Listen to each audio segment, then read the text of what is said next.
Hello students, अब हम chemistry class 11 में टॉपिक लेंगे question of elements in periodic table. कहने का मतलब है कि हम आज इस वीडियो में जानेंगे कि तत्वों का आवर्त सारणी में स्थान कैसे ज्ञात करते हैं, उस चीज़ के बारे में चर्चा करेंगे इस वीडियो में। तो पहली बात यह है कि कौन कौन सी चीज़ें किसी भी तत्व का स्थान निर्धारित करती हैं आवर्त सारणी में। आपके सामने लिखी हुई है किसी भी तत्व की वर्ग संख्या, उसकी आवर्त संख्या और उसका ब्लॉक। तीन चीज़ें अगर हमको पता है तो आवर्त सारणी में किसी भी एलिमेंट की पोजीशन हम डिटरमाइन कर सकते हैं, बता सकते हैं। तो तीनों कैसे निकालते हैं बारी बारी से जानते हैं। इन चीज़ों के बारे में, यानी जो ग्रुप है, पीरियड है और जो ब्लॉक है किसी भी एलिमेंट का, इसकी जानकारी हमको मिलती है उस एलिमेंट के इलेक्ट्रॉनिक कॉन्फ़िगरेशन यानी इलेक्ट्रॉनिक विन्यास। ठीक है, तो इलेक्ट्रॉनिक विन्यास हम कैसे करते हैं? अगर उस तत्व का परमाणु क्रमांक पता है तो अफबाऊ नियम से हम उसका विन्यास कर देते हैं, और जब विन्यास हमको पता चल जाता है तो फिर उस इलेक्ट्रॉनिक विन्यास से हम वर्ग आवर्त और उसका ब्लॉक निकाल देते हैं। ठीक है, तो ब्लॉक क्या होता है, ब्लॉक कैसे नहीं बताएंगे आप? ब्लॉक बताने का ये तरीका है कि अंतिम इलेक्ट्रॉन जिस कोश में उपस्थित होता है वो तत्व उसी ब्लॉक का होता है। कहने का मतलब आप इलेक्ट्रॉनिक विन्यास करके देखिए और ये देखिए कि उसमें अंतिम इलेक्ट्रॉन किस उपकोश में जा रहा है। जिस उपकोश में जा रहा है आप बता दें कि यह तत्व इसी ब्लॉक का है। सपोज करते हैं कि सोडियम है, सोडियम का परमाणु क्रमांक 11 है, तो इसका विन्यास करेंगे तो हो जाएगा 1s2 2s2 2p6 और 3s1। ये हो गया, ये लिखा हुआ है हमारे सामने। तो अंतिम इलेक्ट्रॉन हम देख रहे हैं कि 3s में मौजूद है उपकोश में और 3s1 अंतिम इलेक्ट्रॉन किसमें है? s उपकोश में। तो इसका ब्लॉक हो गया s। कौन क्या ब्लॉक हो गया इसका? इसका ब्लॉक हो गया s। अगर अंतिम इलेक्ट्रॉन p में जा रहा होता तो उसका ब्लॉक क्या होता? p। दूसरा एग्जांपल इधर देखते हैं, क्लोरीन का। क्लोरीन का परमाणु क्रमांक 17 है, इसका इलेक्ट्रॉनिक विन्यास करेंगे तो 1s2 2s2 2p6 3s2 और 3p5 3s2 3p5। ये हो गया इसका इलेक्ट्रॉन विन्यास। तो अंतिम इलेक्ट्रॉन इसका किस उपकोश में जा रहा है? p उपकोश में। तो इसका ब्लॉक क्या हो गया? इसका ब्लॉक हो गया p। ठीक है, आपको ब्लॉक निकालना सीखिए। अगर अंतिम इलेक्ट्रॉन विन्यास करने पर डी उपकोश में जा रहा होगा तो उसका ब्लॉक कितना हो जाएगा? डी ब्लॉक हो जाएगा। ठीक है, अच्छा तो डी का भी एग्जांपल देख लिया जाए क्या? बिल्कुल देख लिया जाए। डी, चलिए आयरन की बात कर लेते हैं, लोहा। ठीक है, आयरन 26 इसका एटॉमिक नंबर होता है। इलेक्ट्रॉनिक कॉन्फ़िगरेशन करेंगे, कितना आएगा? 1s2 2s2 2p6 3s2 3p6 और फिर 4s2 और फिर 3d6। ये होता है इसका इलेक्ट्रॉन। कैसे करते हैं? अफबाऊ रूल से करते हैं। एटॉमिक स्ट्रक्चर में अफबाऊ रूल हमने आपको बताया, वहां से आप इसकी प्रैक्टिस करेंगे और निकालना सीखेंगे इलेक्ट्रॉनिक विन्यास। ठीक है, तो इलेक्ट्रॉनिक विन्यास हमारा सही है, ये हम चेक करते हैं। s में 2 होते हैं, s में 2 होते हैं, p में 6 है, फिर s में 2 है, फिर p में 6 है, फिर s में 2 है, d में 6। काउंट करते हैं, 6 4 2 12 6 18 2 20 6 26, यानी परमाणु क्रमांक 26 है। हमने 26 इलेक्ट्रॉन उपकोशों में डिस्ट्रीब्यूट किए हैं। इसका मतलब है कॉन्फ़िगरेशन तो हमारा सही है। तो अब इसमें अंतिम इलेक्ट्रॉन किस में जा रहा है? अंतिम इलेक्ट्रॉन हम देख रहे हैं डी उपकोश में जा रहा है। तो इसका ब्लॉक कौन सा हो जाएगा? इसका ब्लॉक कौन सा हो जाएगा? इसका ब्लॉक हो जाएगा डी ब्लॉक। कौन सा ब्लॉक? डी। अगर इसी तरह इलेक्ट्रॉनिक विन्यास करेंगे, अगर अंतिम इलेक्ट्रॉन एफ उपकोश में जा रहा है तो फिर वो किस उपकोश का, किस खंड का, यानी किस ब्लॉक का एलिमेंट होगा? वो एफ ब्लॉक का एलिमेंट होगा। ठीक है, तो ब्लॉक आपने निकालना सीख लिया कि इलेक्ट्रॉनिक विन्यास करिए, अंतिम इलेक्ट्रॉन जिस उपकोश में जाए तो कह दीजिए ये तत्व इस ब्लॉक का है, यानी एस उपकोश में जा रहा तो तत्व एस ब्लॉक का, पी उपकोश में जा रहा तो तत्व पी ब्लॉक का एलिमेंट है। ठीक है, दूसरा आवर्त आप कैसे निकालेंगे? इलेक्ट्रॉनिक विन्यास करिए और करते समय जो उपकोश की अधिकतम मुख्य क्वांटम संख्या का मान निकलेगा वो उसकी आवर्त संख्या होती है। मुख्य क्वांटम संख्या क्या होती है? उपकोश के आगे जो नंबर लिखे होते हैं वो उनकी मुख्य क्वांटम संख्या होती है। एस के आगे लिखा है 1, तो कहने का मतलब ये एस पहली कोश का है, प्रथम कक्षा का है। ये दूसरा है 2s, इसका मतलब ये जो s है वो दूसरी कक्षा का s उपकोष है।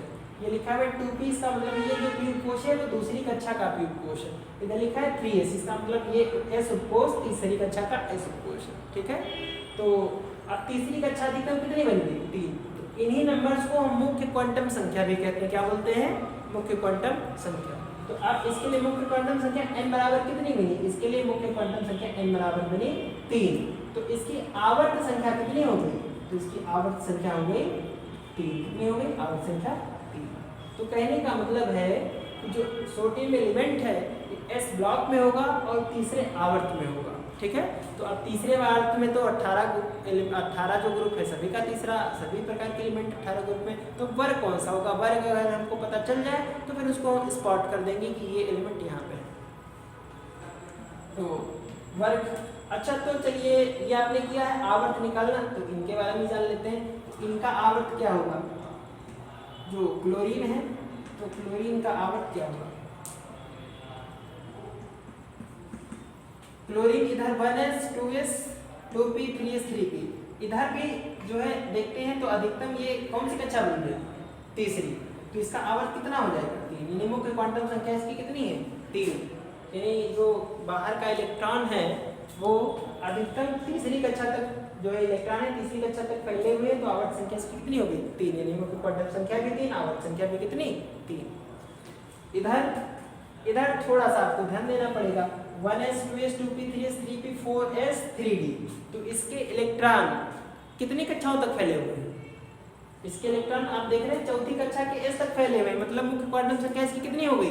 4। अंतिम, यहाँ पे आपको ध्यान एक चीज देनी है कि अंतिम उपकोष तो तीसरी कक्षा का है। अंतिम इलेक्ट्रॉन कहाँ पे? अंतिम इलेक्ट्रॉन तीसरी कक्षा में है, लेकिन कुल इलेक्ट्रॉन जो है वो कितनी कक्षाओं तक फैले? 4 कक्षाओं तक फैले। तो इसकी जो है जो मुख्य क्वांटम संख्या होगी कितनी होगी? 4। तो फिर इसका आवर्त कितना होगा? बताइए, आवर्त भी 4 है। तो आवर्त आपने निकाल लिया। अब वर्ग की बात आई, तो वर्ग कैसे निकालते हैं? देखिए वर्ग हम निकालते हैं जो s, अगर अंतिम इलेक्ट्रॉन s में मौजूद है तो s उपकोष में जितने इलेक्ट्रॉन है वो उसकी वर्ग संख्या। ठीक है, तो यहाँ पे हम देख रहे हैं अंतिम इलेक्ट्रॉन s उपकोष में और s में सिर्फ एक इलेक्ट्रॉन है, तो इसकी वर्ग संख्या कितनी हो गई? वर्ग संख्या 1। कितनी हो गई इसकी वर्ग संख्या? 1। तो अगर इस यहाँ पे कंक्लूजन ये है कि अंतिम इलेक्ट्रॉन अगर s उपकोष में है तो s उपकोष में उपस्थित इलेक्ट्रॉनों की संख्या उसकी वर्ग संख्या होती है। तो यहाँ पे अंतिम कोष में अंतिम कोष के s उपकोष में एक इलेक्ट्रॉन है, तो इसकी वर्ग संख्या हो गई सोडियम की 1। क्लोरीन में क्या होता है? वर्ग संख्या कैसे निकालते हैं? जो p ब्लॉक एलिमेंट है उनकी वर्ग संख्या कैसे निकालते हैं? उनकी वर्ग संख्या निकालने के 2 तरीके हैं, आएगा एक ही रिजल्ट। पहला क्या है कि p ब्लॉक एलिमेंट है, आपने ये पहले से पता लगा लिया है कि अंतिम इलेक्ट्रॉन p ब्लॉक में है, अंतिम इलेक्ट्रॉन p उपकोष में है, p उपकोष में है, तो इसकी वर्ग संख्या कितनी हो जाएगी? p उपकोष में जितने इलेक्ट्रॉन हैं, p उपकोष में कितने इलेक्ट्रॉन है? 5 इलेक्ट्रॉन है, और 5 में नंबर ऐड करिए 12, ये फिक्स वैल्यू है, 12 को ऐड करेंगे, 12 5 17, वर्ग संख्या कितनी निकल गई? 17। ठीक है, अगर ये आप नहीं करना चाहते तो आपके पास दूसरा तरीका ये है, अंतिम उपकोष के इलेक्ट्रॉन काउंट कर लीजिए। अंतिम कोष के इलेक्ट्रॉन कितने हैं? 5 2 7 अंतिम उपकोष के इलेक्ट्रॉन।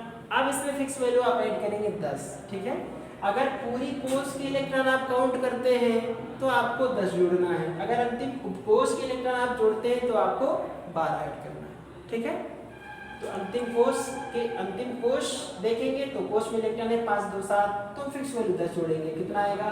17, तो वर्ग संख्या 17। अगर अंतिम उपकोष देखेंगे तो अंतिम उपकोष है p में कितने इलेक्ट्रॉन है? 5, तो फिर इस फिक्स वैल्यू में हम जोड़ेंगे 12, तो 12 5 17, तो वर्ग संख्या कितनी आ गई? 17। नेक्स्ट है, इसके बारे में हम पता लगाएं कि इसकी जो है वर्ग संख्या कितनी। डी ब्लॉक तत्वों की वर्ग संख्या कैसे निकाली जाती है? डी ब्लॉक तत्वों की वर्ग संख्या निकालने के लिए हम क्या करते हैं? डी ब्लॉक में उपस्थित इलेक्ट्रॉनों की संख्या, डी ब्लॉक में उपस्थित इलेक्ट्रॉनों की संख्या प्लस 2। डी ब्लॉक में जितने एलिमेंट हैं उसमें क्या करना है आपको? डी ब्लॉक में उपस्थित डी उपकोष में उपस्थित इलेक्ट्रॉनों की संख्या और उसमें 2 ऐड कर दीजिए तो डी ब्लॉक तत्वों की जो है वर्ग संख्या निकल जाती है। यहाँ पे हम डी में देख रहे हैं कितने इलेक्ट्रॉन हैं, कितने इलेक्ट्रॉन हैं 6, तो इसकी वर्ग इसका कितना हो जाएगा 6 प्लस फिक्स वैल्यू आपको जोड़नी है 2, 6 2 कितने हो गए 8, तो कहने का मतलब है आयरन किस वर्ग का तत्व 8वें वर्ग। ठीक है, तो ये आपने सीखा। अब इसको जरा सा हम इन उदाहरणों के अतिरिक्त एक उदाहरण और देख लें, हमको बात समझ में आ जाएगी। ठीक है, देखिए एग्जाम्पल हम लेते हैं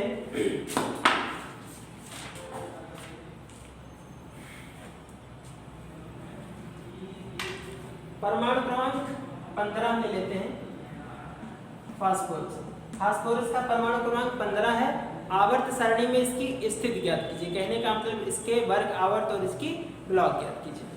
तो परमाणु क्रमांक 15 है तो इसका इलेक्ट्रॉनिक विन्यास हो जाएगा 1s2 2s2 2p6 3s2 और 3p3 6 4 10 12 और 3 15, यानी इलेक्ट्रॉन 15 है तो 15 इलेक्ट्रॉन हमने डिस्ट्रीब्यूट कर दिए। अब अंतिम इलेक्ट्रॉन हम देख रहे हैं कहाँ जा रहा है, अंतिम इलेक्ट्रॉन पी उपकोष में जा रहा है, तो इसका ब्लॉक कौन सा हो गया, ये हो गया पी ब्लॉक का, ब्लॉक हो गया पी।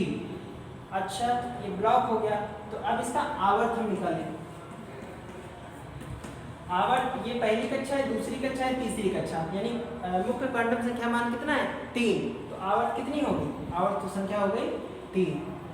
वर्ग संख्या निकालनी है तो इसका वर्ग कौन सा हुआ, अंतिम इलेक्ट्रॉन चूंकि पी ब्लॉक में है तो पी उपकोष में उपस्थित इलेक्ट्रॉनों की संख्या प्लस 12, पी उपकोष में कितने इलेक्ट्रॉन है 3 प्लस 12 यानी 12 3 कितने हुए 15। तो ये जो फास्फोरस है कितने वर्ग का एलिमेंट, कितने कौन से वर्ग का एलिमेंट है, ये 15वें वर्ग का एलिमेंट है। वर्ग क्या होते हैं, आवर्त सारणी में वर्ग में जो खड़ी खड़ी लाइनें होती हैं, खड़ी खड़ी जो पंक्तियां होती हैं, स्तंभ होते हैं, उनको वर्ग कहते हैं। कुछ 36 पंक्तियां होती हैं उनको क्या बोलते हैं, आवर्त बोलते हैं। ठीक है, तो अब हम 15वें वर्ग में और तीसरे आवर्त में जब हम ढूंढेंगे तो स्पॉट हमको जो मिलेगा तो वो कौन सा एलिमेंट होगा, वो एलिमेंट होगा फास्फोरस। और जब ये फास्फोरस मिलेगा तो आवर्त सारणी आपको पता है 4 खंडों में विभाजित, एक पहला S फिर P फिर बीच का D और लास्ट का जो अलग 2 सीरीज है वो F ब्लॉक। तो ये जो एलिमेंट मिलेगा आपको किस ब्लॉक में मिलेगा, P ब्लॉक में मिलेगा। क्लियर हुई बात, एक बात हुई। दूसरी बात देखते हैं, चलिए एटॉमिक नंबर 20 होता है कैल्शियम का, इसका देखते हैं, इसका आवर्त सारणी में स्थान बताइए, यानी वर्ग आवर्त और इसका ब्लॉक बताइए। इलेक्ट्रॉनिक कॉन्फ़िगरेशन करेंगे, इसका हो जाएगा 1s2 2s2 2p6 3s2 3p6 फिर 4s2। अच्छा ये हो गया 6 2 8 2 10 2 12 6 18 2 20 इलेक्ट्रॉन हमने डिवाइड किए, 20 इसका एटॉमिक नंबर है। तो इसका ब्लॉक कौन सा हुआ देखते ही आप बता देंगे, अंतिम इलेक्ट्रॉन S ब्लॉक में है, S उपकोष में है तो ये ब्लॉक हो गया S। आवर्त कौन सा है,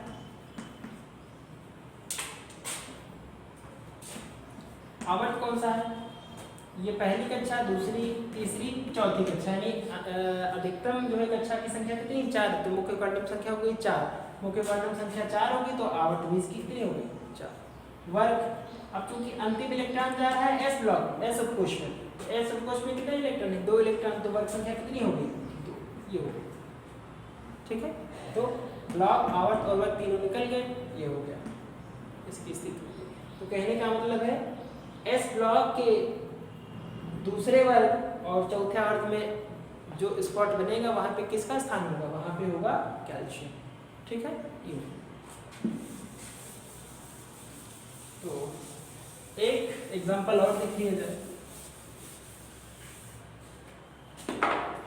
चलिए 30 बात करते हैं जिंक 30 एटॉमिक नंबर 30 वाला एलिमेंट कौन होता है, जिंक होता है। इसका खड़ी configuration 1s2 2s2 2p6 3s2 3p6 6 और इसके बाद इलेक्ट्रॉन जाते हैं 4s2 में।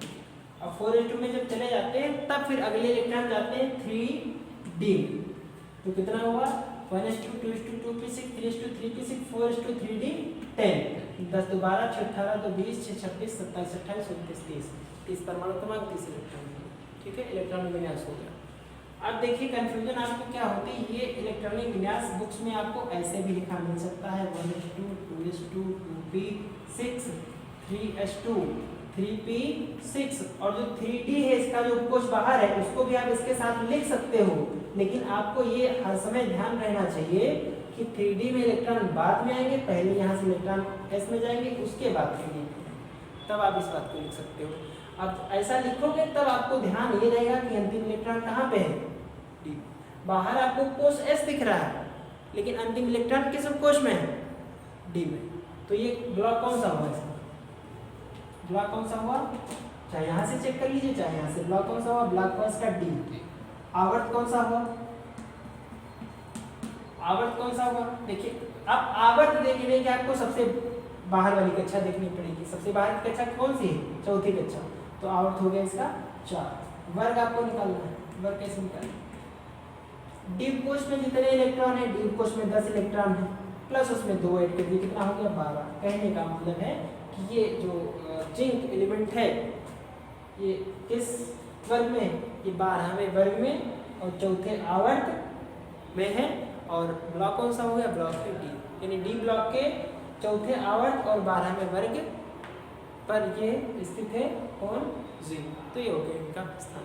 तो इस तरह से इलेक्ट्रॉनिक विन्यास की सहायता से किसी भी एलिमेंट का हम आवर्त सारणी में स्थान निर्धारित कर देते हैं। ठीक है, यहाँ पे एक चीज आपके दिमाग में उठनी चाहिए थी कि हमने एफ ब्लॉक नहीं बताया, एफ एस पी डी का तो स्थान बताया है, एफ ब्लॉक तो का स्थान नहीं बताया है। तो पहली तो बात एक यही है कि एफ ब्लॉक जो तत्व होते हैं वो आवर्त सारणी के अंदर नहीं होते, आवर्त सारणी से उनको अलग नीचे स्थान दिया गया है। ठीक है, बाय द वे आपसे पूछा ही जाए तो आप क्या बताएंगे, जो सभी लेंथेनाइट्स और एक्टिनाइट्स होते हैं वही एफ ब्लॉक एलिमेंट कहलाते हैं। तो सभी लेंथेनाइट्स और सभी एक्टिनाइट यानी सभी एफ ब्लॉक तीसरे वर्ग में उपस्थित होते हैं। कहाँ उपस्थित होते हैं, तीसरे वर्ग में। ठीक है, और आवर्त इनका क्या होता है, जो लेंथेनाइट्स हैं, लेंथेनाइट श्रेणी के तत्व, उनका आवर्त नंबर 6 होता है और जो एक्टिनाइट श्रेणी के तत्व होते हैं उनका आवर्त नंबर 7 होता है। ठीक है, तो इसको भी इलेक्ट्रॉनिक विन्यास करके आप चेक कर सकते हैं। ठीक है, तो ये है इनको निकालने का तरीका।